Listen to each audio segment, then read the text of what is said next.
नमस्ते, अभिवादन आपका इनोसेंट इन्वेस्टर के इस नए वीडियो में आपके लिए डिस्क्लेमर। बाजार की बात करेंगे। कल बाजार कहाँ खुलेगी? 15,640 की आज की क्लोजिंग कितनी बुरी है मैं आपको समझा देता हूँ। एक दिन, 2 दिन, 3 दिन, 4 दिन, 4 दिन हमने जो कमाया एक दिन में हमने गंवाया। मैं आपको क्या बोलता था? बाजार चढ़ेगी चढ़ेगी चढ़ेगी चढ़ेगी और गिर जाएगी।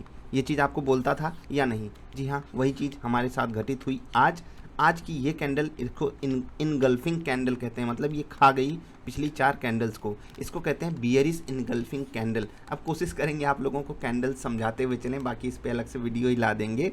खैर, ये तो हो गई बात कैंडल की। ये कैंडल बिल्कुल ही ट्रेंड रिवर्सल का संकेत हमको देती है कि 4 दिन का गेन भी खा गई, प्लस आज बाजार ऊपर थी। ऊपर से जब आप इंट्राडे की गिरावट कैलकुलेट करोगे कई सारी दिक्कतें आती हैं, लेकिन हमारे लिए जो सबसे अच्छी चीज़ है वो ये है कि 15,500 के लेवल पे बहुत बेहतरीन तरीके से ओपन इंटरेस्ट बढ़ा है। ऑप्शन डेटा बहुत पॉजिटिव यहाँ पर बनकर इसलिए आ रहा है क्योंकि बहुत नज़दीकी सपोर्ट है हमारे लिए। याद रखिएगा, 15,500 पे सपोर्ट का ये मतलब नहीं बाजार 15,500 पे ही रुक जाएगी। 15,440, 15,420 ये 2 लेवल्स बाजार के लिए बहुत बड़े सपोर्ट का काम करेंगे, क्योंकि प्रीवियस हाई भी यही है, आप ये जानते हो। तो ये लेवल पे बहुत बड़ा फोकस रखिएगा। 15,500 तो साइकोलॉजिकल सपोर्ट है ही। ठीक, अब क्या बाजार कमज़ोर हो गई? नहीं, ये कैंडल बिल्कुल नेगेटिव है। सिचुएशन अंडर कंट्रोल है, ग्लोबल मार्केट से हमको सहारा है, तो ये सारी चीज़ें हमें सपोर्ट कर रही हैं। ये कैंडल देखने में बड़ी डरावनी लग रही है और आपको इससे डरना भी चाहिए। वही हाल है, चढ़े चढ़े चढ़े और गिरे। ठीक, अब तैयारी बताते हैं आपको। कल बाजार लगभग 25 पॉइंट ऊपर खुलने के आसार बना रही है, 25 से 30 पॉइंट। मैं इस चीज़ से बहुत दुखी हूँ कि ये चीज़ बाजार गलत कर रही है। बाजार को कल लगभग 40 पॉइंट नीचे खुलना चाहिए था, जो बेस्ट केस सिनारियो होता, और वहाँ से हम एक बढ़िया सपोर्ट लेकर बाइंग दिखाते तो वो ज़्यादा बेटर रहता। ऊपर के लेवल पे खुलने के बाद जो भी स्टॉक्स कॉस्ट टू कॉस्ट आएंगे, लोग उसको बेच कर निकलना चाहेंगे और इस कारण हम बाजार में एक बड़ी प्रॉफिट बुकिंग फिर से देखने को मिल सकती है। इनडायरेक्टली मैं ये कह रहा हूँ, बाजार कल ऊपर खुलने के बजाय कि वहाँ पर प्रॉफिट बुकिंग आ जाए, नीचे खुलती और नीचे से बाइंग आती, वो ज़्यादा मुझे अच्छा फील देता।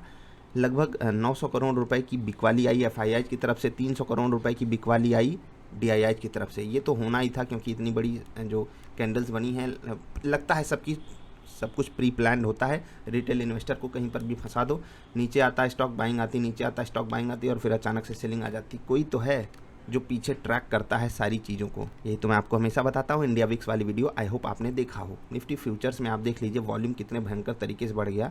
ये अनएक्सपेक्टेड है, जनरली ऐसा होता नहीं है। आप देख रहे हैं, मतलब लगातार वॉल्यूम कम हो रहा था, कम हो रहा था, और आपको मैं ये चीज़ सिखाया हूँ, प्राइस ऊपर जा रहा है, वॉल्यूम कम हो रहा है। क्या होता है आपको पता है? क्या होता है? जो हुआ वही होता है, अक्सर होता है। न्यूज़ वाले स्टॉक्स की बात कर लेते हैं, उसके बाद डेटा समझा देंगे कौन से पॉजिटिव नेगेटिव आ रहे हैं। इंद्रप्रस्थ मेडिकल कॉरपोरेशन, बहुत बेहतरीन रिजल्ट दिया कंपनी ने।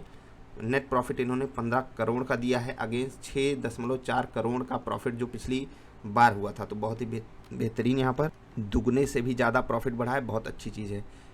2 बुरे result PTC India financial services, यहाँ पर कंपनी ने 53 करोड़ रुपए का नुकसान दिया है 7 करोड़ के प्रॉफिट के मुकाबले। खर्चा बहुत भयंकर तरीके से बढ़ा है। कंपनी थोड़ी सी दिक्कत में भी है, मुझे ऐसा फील होता है।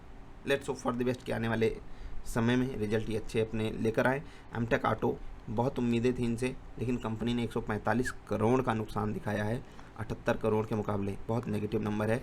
मैंने एक स्टॉक आपके लिए ऑटो सेगमेंट का ही, ऑटो एंसिलियरी सेगमेंट का ही होली पर सेलेक्ट किया था। आई होप आपको उसका नाम पता हो। ठीक है, इससे पहले वाली वीडियो, निफ्टी एनालिसिस वाली वीडियो में मैंने डिस्कस किया था। कल रिजल्ट आ रहा है सेंचुरी प्लाईबोर्ड, मैज़गांव डॉक, जो भी आप कहते हो, मैज़गांव डॉक से बिल्डर्स, एनएचपीसी काफ़ी पसंदीदा कंपनी है। पार्ले इंडस्ट्रीज़, पार्ले बिस्किट मत समझ लीजिएगा, ये बहुत छोटी सी कंपनी है, अवॉइड भी कर दीजिएगा, रिसर्च मत करने लगिएगा। पार्ले कंपनी है नहीं बाजार में जो बिस्किट वगैरह बनाती है। Steel authority of India limited, GP petroleums, Dhoot industrial finance, इन सब कंपनियों के कल रिजल्ट आएंगे तो इन पर फोकस रखिएगा। रिजल्ट सीजन अब ख़त्म हो रहा है तो ख़त्म होने दीजिए। अभी चलते हैं वापस चार्ट पर, इंपॉर्टेंट लेवल्स आपको समझा देते हैं। कल 15,540, ठीक है, 15,440, ये 2 लेवल्स पे बहुत ध्यान रखिएगा। मैंने इससे पहले भी लेवल समझाए हैं, इन पे आपको फोकस रखना नीचे के लेवल पे। ठीक, उसके अलावा 15,480 और 15,590, ये 2 लेवल्स आप नीचे के लेवल पे ध्यान रखिएगा। ऊपर जाती हुई बाजार में क्या करना है? 15,675, 15,725 और 15,750, ये 3 लेवल्स ऊपर जाते हुए बाजार में हमको रेजिस्टेंस दिखाएंगे। तो देखिएगा अपनी सिचुएशन इसी तरीके से अंडर कंट्रोल करिए। स्टॉप लॉसेस को 0.6% पे रखना है, टारगेट 1 0.5%, टारगेट 2 0.8%, टारगेट 3 1.2%। ऐसे ही आपको सिचुएशन अंडर कंट्रोल करना है। स्टॉप लॉसेस 1:1 का नहीं, थोड़ा सा यहाँ पर डाउन शिफ्ट करना है, हमें थोड़ा सा सिचुएशन को अंडर कंट्रोल लाना है। सिचुएशन फिर से हम लाएंगे 0.6 पे ही, लेकिन अभी कल के लिए ऐसे ही आप सिचुएशन को संभालिएगा। ग्लोबल मार्केट्स अभी भी हमारे लिए पॉजिटिव संकेत ही दे रही हैं। टेक्निकली हम छोटे से नेगेटिव उस पर आए हैं, लेकिन याद रखिएगा ये कैंडल, अगर कैंडल को हम टेक्निकली देखें तो हम नेगेटिव उसमें गए हैं। बाकी जिस हिसाब से हम सपोर्ट वगैरह को सम्मान दिए हैं उस हिसाब से इसको हम नेगेटिव पॉजिटिव दोनों भी कह सकते हैं। आपके ऊपर डिपेंड करता है कि आप कौन से टेक्निकल को ज़्यादा सम्मान देते हो। मैं कैंडल को ज़्यादा सम्मान देता हूँ। तो बहुत स्मार्ट लोगों ने ये समझा कि बाज़ार के लिए 15,800 एक बड़ा लेवल है और यहीं पर बाज़ार को रुकना चाहिए, इसीलिए उन्होंने अचानक से प्रॉफिट बुकिंग की। जैसे ही बाज़ार ने 15,800 को टच किया तुरंत वहाँ पर सेलिंग आई है, आपने जाकर देखा भी होगा।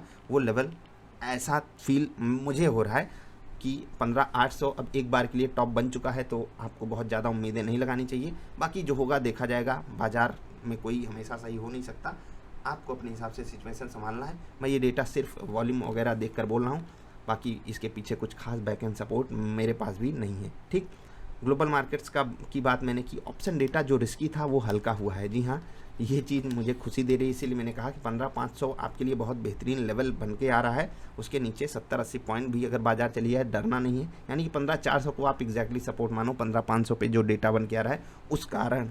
तो सिचुएशन अंडर कंट्रोल ही है। तो हम आपको करना क्या है, क्या इस डिप में हमको बाइंग का वो करना है? जी हाँ, जो स्टॉक सस्ते हैं, सस्ते का मतलब जाकर ढूंढिएगा, चलो खरीदें, सबसे सस्ता स्टॉक वाली वीडियो चैनल पे है, वहाँ पर आपको मैंने सस्ता स्टॉक खरीदने का तरीका बताया है। ऐसे ही स्टॉक्स को आपको लेना है, मतलब लो पी स्टॉक्स को।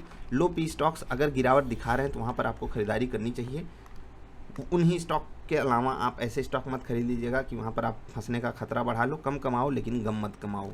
आई होप आप समझ गए। स्टॉप लॉसेस को मेंटेन कीजिएगा, जो मैंने आपको डेटा बताया उस पर ध्यान दीजिएगा। FII DII का डेटा काफ़ी दिन बाद नेगेटिव आया है। काफ़ी सारी वीडियोज़ भी मैंने आज इंपॉर्टेंट वीडियोज़ डाली हैं, जाकर जरूर देखिएगा, खासकर वो 1-1 मिनट वाली। ठीक, काफ़ी कुछ सीखोगे। अभी के लिए इतना है, मिलेंगे फिर से। Let's hope for the best कि कल जो भी हो अच्छा हो। बाकी बाजार जो करती है वो अच्छा ही करती है। मिलेंगे फिर से, नमस्कार।